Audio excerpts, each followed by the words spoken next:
آپ کا وزیر اعظم یہ بیان دیتا ہے کہ جناب قائد اعظم کا قول کوئی قرآن کی آیت یا نبی پہ اترا ہوا فرمان نہیں ہے، لہٰذا اگر سیاستدان چاہیں پاکستان کے تو اسے تبدیل کیا جا سکتا ہے.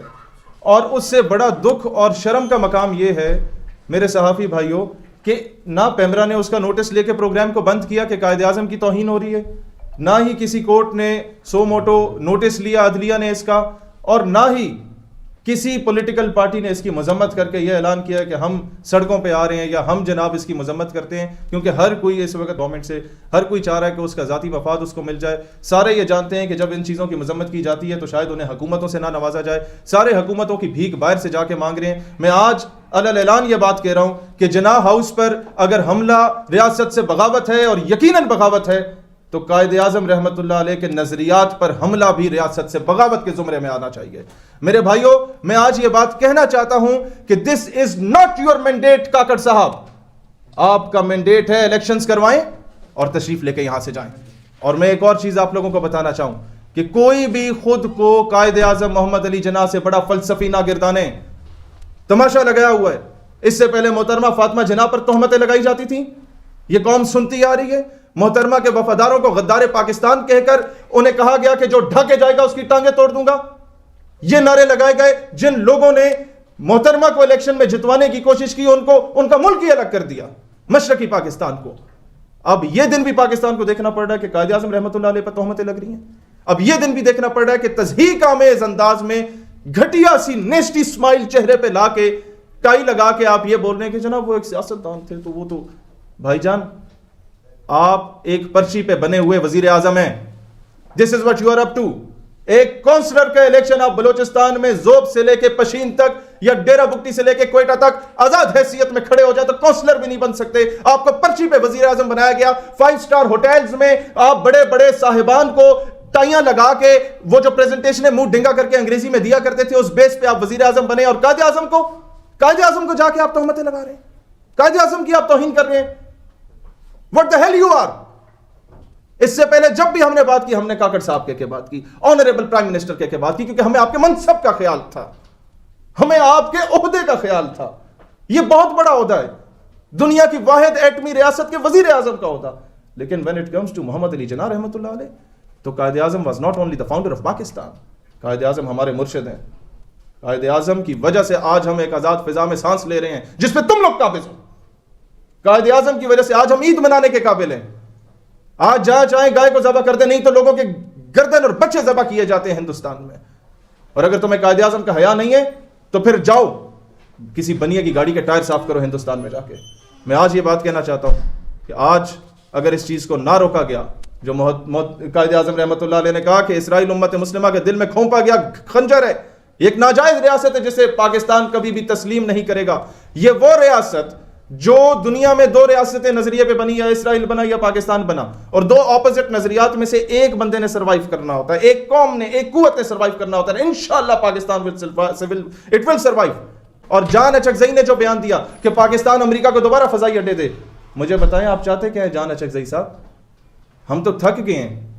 آج آپ کو پتہ ہے کل کا دن ہے جب ہم لوگوں نے بنگلہ دیش کھویا تھا، اور کل کا ہی دن ہے کہ جب ہم نے اے پی ایس کے بچوں کے لاشیں اٹھائے تھے. اے پی ایس کی پرنسپل جسے زندہ جلایا گیا تھا، اس کے بیٹے نے ہمارے ساتھ یونیورسٹی میں پڑھا تھا. میں اسے آنکھیں نہیں ملا سکتا تھا، اسے دور سے دیکھتا تھا تو میری آنکھوں میں نمی آ جاتی تھی. میں جانتا ہوں، میں نے عادل رؤف اور بریگیڈیئر عبد الرؤف کے جنازے اٹھائے ہیں جنہیں پریڈ لینڈ اٹیک میں 84 لوگوں کو شہید کیا گیا تھا. تم لوگوں کی گھٹیا پالیسیز کی وجہ سے. اس طرح کے بیانات دے کے تم کیا چاہتے ہو؟ کب تک؟ کیا دوبارہ ہم لوگ اپنے فاٹا کے لوگوں کو جو ہے وہ بیار و مددگار چھوڑیں گے؟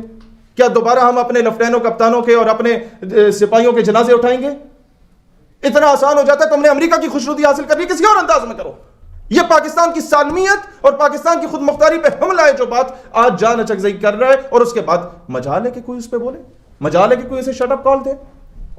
کہاں ہے مولانا فضل الرحمان صاحب؟ کیوں نہیں بول رہے آپ؟ فلسطین کا بچہ اٹھ کے تم لوگوں سے سوال کرتا ہے. کہاں ہے نواز شریف صاحب؟ کہاں ہے زرداری صاحب جو ہیومن رائٹس کے بہت بڑے چیمپئن بن کے پھر رہے ہیں؟ آج فلسطینی بچے تو ہم سب سے پوچھ رہے ہیں کہ بولتے کیوں نہیں حق میں میرے؟ آبلے پڑ گئے زبان میں کیا؟ اتنا ہی کر لو جو افکار علوی نے کہا کہ مرشد میں لڑ نہیں سکا پر چیختا رہا. خاموش رہے کہ ظلم کا حامی نہیں رہا، بلکہ نہیں، ہم نے غلام پیدا کر رہے ہیں کہ یہاں آپ کا وزیر اعظم پینٹ کوٹ اور ٹائی لگا کے کھڑا ہوا ہے اور اس کا جو دروازہ کھول رہا ہے اور جو اس کو کھانے پیش کر رہا ہے اس نے جناب علی جناح کیپ پہنی ہوئی ہے۔ کیا ہم اپنی ثقافت کی ڈائریکٹلی یا انڈائریکٹلی توہین نہیں کر رہے؟ پاکستان نظریاتی پارٹی جب بھی گورنمنٹ میں آئی، ہم نے یہ لازم کرا دینا ہے کہ ہمارے جو سرکاری عہدیداران ہیں، بیوروکریٹس ہیں، وہ پاکستان کا قومی لباس پہنیں گے، اور ہمارے شادیوں پہ انشاءاللہ جن لوگوں نے بھی ڈھول بجانا ہوگا ان کو ہم آنر دیں گے، ان کو احترام دیں گے اور پینٹ کوٹ ٹائی پہنائیں گے انشاءاللہ تعالیٰ، اور ان لوگوں کو اچھا لباس دیا جائے گا۔ آگے میں بتاؤں ہماری بیوروکریسی کا جو حال ہوا پڑا ہے کہ آپ کے ہر جناب سال کے بعد آپ لوگ درجنوں بیوروکریٹس پاس آؤٹ کرتے ہیں جو اس وقت ٹویٹر سٹار بنے بیٹھے ہوئے ہیں، سرکاری گاڑی پہ بیٹھیں گے 6 گارڈ ادھر کھڑے کریں گے، 10 گارڈ ادھر کھڑے کریں گے، ایک بھی ان میں سے اس قابل نہیں ہے جس نے پوسٹ آفس کو TCS جتنا تیز کر دیا ہو یا پاکستان ریلوے کو فیصل موورز جتنا جو ہے نا وہ تیز کر دیا ہو۔ یہ سارا طبقہ ہماری ریاست کے اوپر، اس کی جیب کے اوپر ایک بوجھ بن کے بیٹھ چکا ہے۔ میرے بھائیوں، ہم لوگ بجائے اس کے کہ اپنی ریاست کے لیے کاغذ صاحب آپ کچھ کرتے، آپ کے دور حکومت میں 23 نومبر کو مالاکنڈ کے ہاسپٹل میں، مالاکنڈ کا ڈویژن کا جو DHQ ہے جس کو 8-9 ضلع لگتے ہیں، چترال سے لے کے سوات تک، شانگلہ تک کا علاقہ وہ کور کرتا ہے، اس کو دیا گیا۔ ایک بندہ کہتا ہے میں نے ٹانسلز کا آپریشن کرانا ہے، 23 نومبر کو وہ جاتا ہے اور یہ پرچی اس کا ڈاکٹر لکھ کے دیتا ہے کہ جناب اگلے سال 7ویں مہینے میں جولائی اگست میں جا کے تمہارا علاج ہوگا، آپریشن ہوگا۔ 8 مہینے آگے کی تاریخ دی جاتی ہے، مریض نہ مرے تو کیا کرے؟ مریض نہ مرے، وہ سڑک بند نہ کرے، وہ کیا کرے؟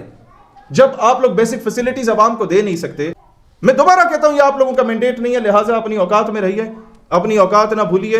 محمد علی جناح کے قدموں کی خاک سے لگی غبار کے بھی قریب یا نزدیک تم نہیں پہنچتے انوار الحق کاکڑ، یہ بات یاد رکھیں۔ مجھے دکھ سے کہنا پڑتا ہے یہ وہ لوگ آج حکومت میں بیٹھے ہیں جو قائد اعظم کی ریزیڈنسی پہ جب اٹیک ہوتا تھا تو یہ لوگ بولا کرتے تھے اور دنیا ان پہ ہنسا کرتی تھی۔ آج کیسے یہ لوگ اتنے چھوٹے بیانات دینے لگ گئے؟ آج کیسے ان لوگوں کی سوچ اتنی چھوٹی ہو گئی؟ کیا اقتدار کی ہوس اور اقتدار کی لالچ ان کو اتنا پست کر چکی ہے؟ میرے بھائیوں، کہنے کو بہت کچھ تھا اور کرنے کو بہت کچھ تھا، پر طے یہ ہوا تھا ہم سر بکف لوگ بغاوت ہی کریں گے۔ ہم باغی ہیں، اس نظام کے باغی ہیں، ریاست پر قابض ان قوتوں کے باغی ہیں۔ نہ رہے ہو اسماعیل ہانیہ کے بیانات کا کہ پاکستان کو سٹینڈ لینا چاہیے، تم کہتے ہو کہ جناب ایک بندے کے بیان پہ ہم لوگ پوری ریاست کو رسک پہ نہیں رکھ سکتے۔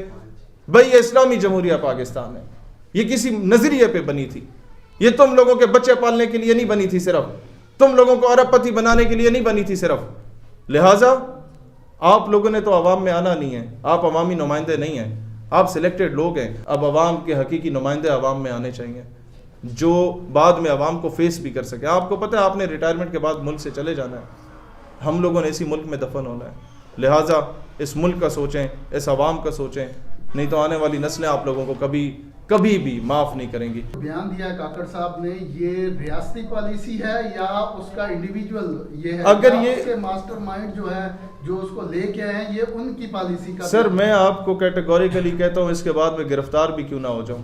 اگر یہ اس کے ماسٹر مائنڈ کا بیان ہے تو بھی میرے جوتے کی نوک پہ، اگر یہ اس کا ذاتی بیان ہے تو بھی میرے جوتے کی نوک پہ، اگر یہ ریاستی پالیسی بناتے جا رہے تو بھی میرے جوتے کی نوک پہ۔ اسرائیل کو پاکستان کی 24 کروڑ عوام کبھی بھی تسلیم کرنے کو تیار نہیں ہوگا۔ جناح ہاؤس پر حملہ ہوتا ہے، اس کی توقیر کے لیے جو ہے نا ملک کا چپا چپا چھان کے ایک خاص پارٹی کے لیڈران ہو چاہے ورکر، ان کو اٹھایا جاتا ہے۔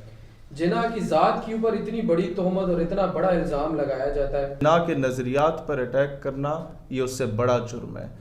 کوئی علاقہ آپ کا قبضے میں آ جاتا ہے تو جناب علی وہ علاقہ ملٹری مائٹ سے واپس لے لیا جاتا ہے، لیکن جب آپ کا نظریہ کسی کے قبضے میں آ جائے تو اس کے لیے صدیاں لگ جاتی ہیں، اس کے لیے لاکھوں کروڑوں قربانیاں دینی پڑتی ہیں، اور ہم نظریہ پاکستان کو کسی کے زیر عتاب نہیں آنے دیں گے انشاءاللہ تعالیٰ۔ یہ اس سے بڑا حملہ ہے، یہ ریاست سے بغاوت ہے، قائد اعظم کے نظریے سے بغاوت، ریاست پاکستان سے بغاوت ہے۔ اسے اس زمرے میں لینا چاہیے اور چیف جسٹس آف پاکستان کو سو موٹو نوٹس لینا چاہیے۔ اصل بات بھی ایسے نظر آئیں گے جس مقام پہ ہم کھڑے ہیں، کوئی بھی پولیٹیکل پارٹی ایسے لوگوں کو بنا بنایا MNA کا ٹکٹ دے کے جتوا سکتی ہے۔ ہم لوگوں نے ایسی حرکت نہیں کی، ہم نے اپنی سیاسی جماعت بنا کے یہ فیصلہ کیا کہ بادشاہ کے محل میں غلام بن کے رہنے سے بہتر ہے انسان اپنی چھوٹی سی جھونپڑی کا بادشاہ بن جائے، کم از کم دلیری کے ساتھ آنکھوں میں آنکھیں ڈال کے بات کرنے کے قابل ہو جائے۔